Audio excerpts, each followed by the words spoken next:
আমি ৰণগোপাল আচলতে আজি আমি উন্নয়ন পত্ৰ দিয়াৰ পিছতেই আমি ৰণগোপাল মানে স্থিৰ কৰিম কেনেধৰণে আমি কেনেকুৱাকৈ কাম কৰি যাম কাৰ্যকৰ্তাৰ লগত আৰু আমি এইটোও ভাবিছোঁ যে তেওঁলোকে যি সকলোৱে খেলিব সকলোৱে গণতান্ত্ৰিক অধিকাৰ আছে সেইখন তেওঁলোকৰ স্থিতিমতে তেওঁলোকে খেলিব আৰু আমাৰ যি ৰণকৌশল আছে সেইখিনি আমি কৰি আমি নিজেই ভাৰতীয় জনতা পাৰ্টি মানে শিৱসাগৰৰ পৰা আমি ওলাই যাম বুলি আশা কৰিছোঁ। থেংক ইউ বাইদেউ।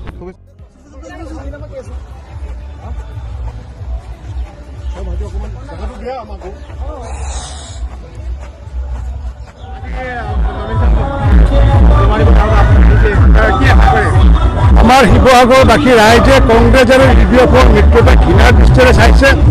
কাৰণ এটা সময়ত তৰুণ গগৈ ডাঙৰে থাকোঁতে তেখেতে কৈছিলে ভোজ বদৰুদ্দিন আজি তেখেতে নাই তেখেতৰ অনুপস্থিতিত কংগ্ৰেছ যিসকলে কৈ আছে যে বদৰুদ্দিন নিজৰ ফাদাৰ গতিকে তেওঁলোকৰ লগত যি মিত্ৰতা সেই মিত্ৰতা ঘৃণাৰ দৃষ্টিৰে চাইছে শিৱসাগৰবাসী ৰাইজে।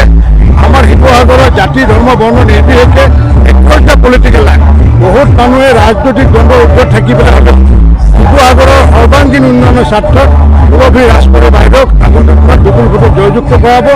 যোৱাবাৰ শিৱসাগৰত পূৰবী বাইদেউ কিছু ভোটত প্ৰায় 500 ভোটত হাৰিছিলে। হাৰিলেও আমাৰ ঠেক নাছিলে এইকাৰণে যে প্ৰণৱ গগৈৰ দৰে এজন স্বনামধন্য ব্যক্তিগৰাকীয়ে জয়লাভ কৰিছিলে যিগৰাকীয়ে পৰৱৰ্তী পূৰ্বতে আমাৰ স্পীকাৰ আছিলে অধ্যক্ষ আছিলে তেওঁ যিহেতু এতিয়া নাই গতিকে এই অঞ্চলৰ বিভিন্ন ব্যক্তিয়ে মোক জনাইছে